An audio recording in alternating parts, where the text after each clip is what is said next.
All right, so welcome back, you 7th grade accelerated students. I know that you guys have been getting into the new topic of solving multi-step equations. Now, you guys got some homework due on Tuesday, October the 31st, and because of that, I definitely want to address that because you guys already know this new topic is going to be really important for your 8th grade class and for algebra in high school.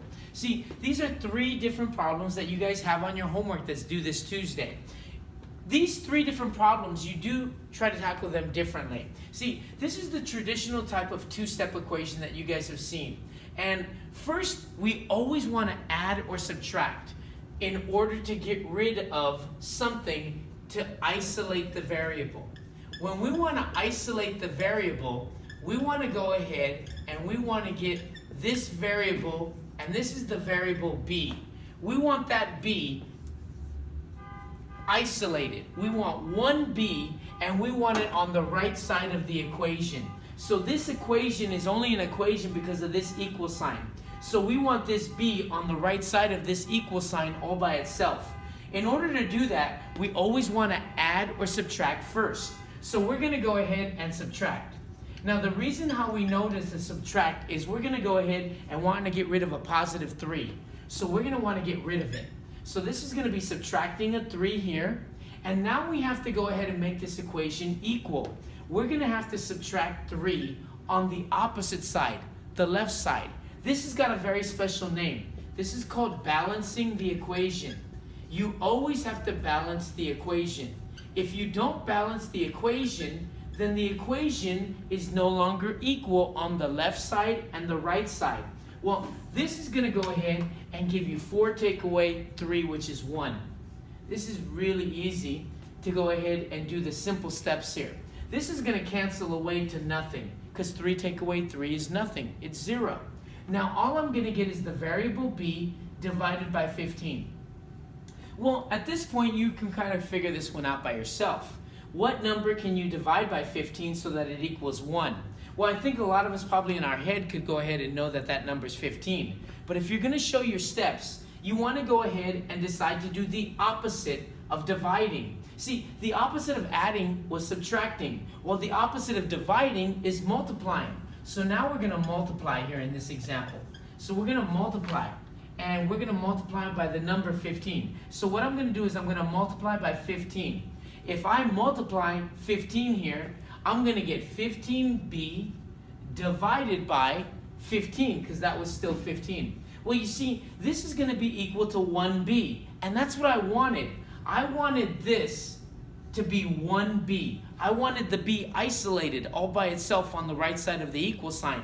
Now it's all by itself. There's only 1b on the right side of the equal sign. So now I've isolated the variable like I wanted to. Well, on the opposite side, I have to do the same thing. I have to go ahead and I have to multiply by 15 here. Well, when I multiply by 15, I get that b is equal to 15.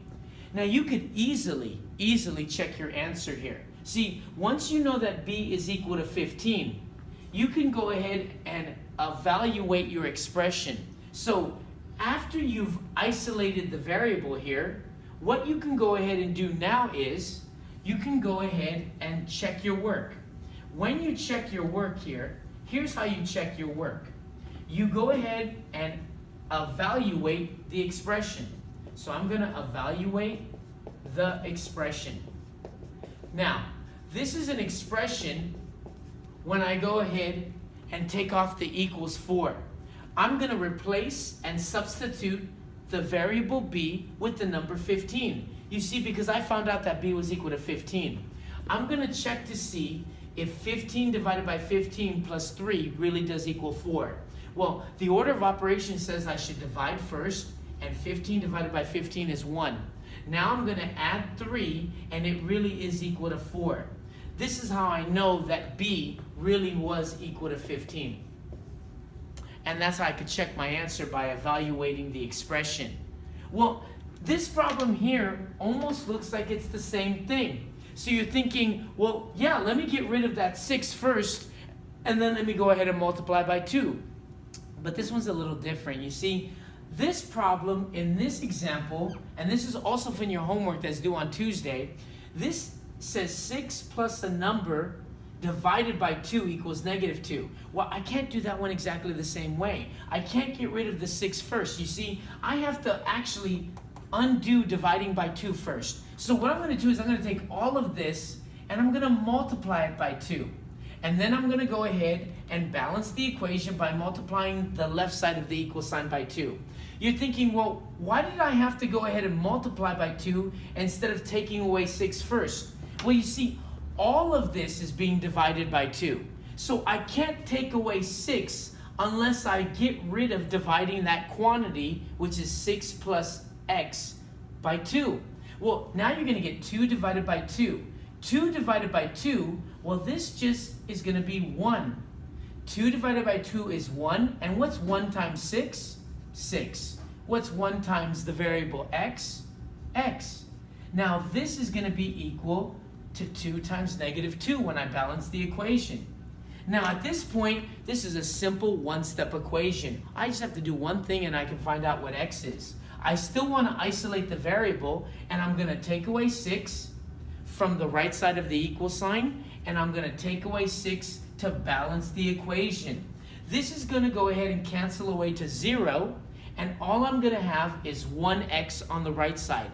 I'm done isolating the variable. I just need to find out what that variable is equal to. This is going to be negative 10. And this is the solution, that x is equal to negative 10. And obviously I can check my work if I wanted to. I can evaluate the expression and check to see if this is actually right. If I replace this variable x with negative 10, negative 10 plus 6 is going to go ahead and give me negative 4. And negative 4 divided by 2 really does equal negative 2. That's how I know I did that correctly. This is one of the more difficult ones that you guys have seen up to this point. This actually has to use the distributive property. And we've been learning about the distributive property. Distribute means to pass out. And so what we need to go ahead and do is we need to pass out a constant. Now, a constant is a number without a variable.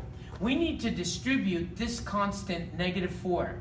We need to multiply it by negative 7. So we're going to take negative 4 and we're going to multiply it with negative 7. Don't forget that this is actually negative 7a. Now, we need to multiply this negative 4. We need to multiply it by this 4 right here. And you know what? It might be good if I color-coded it for you. So I'm going to color-code this negative 4 right here in green, just so you know that this negative 4 is being multiplied here, and it's being multiplied by the second constant, this 4 right here. So this is going to multiply to be positive 28. And of course, I have given you guys that cheat sheet. There's a cheat sheet that you guys glued inside of your notebook that's going to help you. This is going to give you right here negative 16. Now, don't forget that you still had this 2a. Now, what a lot of people will do is they'll think, oh, well, I need to multiply this negative 4 by the 2a. Here's the problem with that. You needed to multiply this negative 4 by anything that was inside of the parenthesis. That 2a was not inside of the parenthesis. So I'm not going to multiply negative 4 by 2a. But I am going to go ahead and do something called combine like terms. When I combine like terms, I need to put anything that has a variable on the left side of the equal sign together. So I need to combine 28a and 2a, and I'm going to get a total of, right here and right here, 30a. Now, I'm going to subtract 16, and this is still equal to 14 on the right side of the equal sign. Well, this is where it gets super easy, because now this is a two-step equation. I'm always going to add or subtract first, and then multiply or divide second. How do I know that I'm going to add? Because I'm trying to get rid of a minus or a negative 16. If I add 16 and balance the equation, this is going to be 30a equals 30. Well, pretty much you guys already know that a is going to have to be equal to 1. See, because only 30 times 1 is equal to 30. But you should probably do the last step. I'll see you guys on Monday in class, and obviously, hopefully this tutorial is going to help you with the homework due on Tuesday. Take care.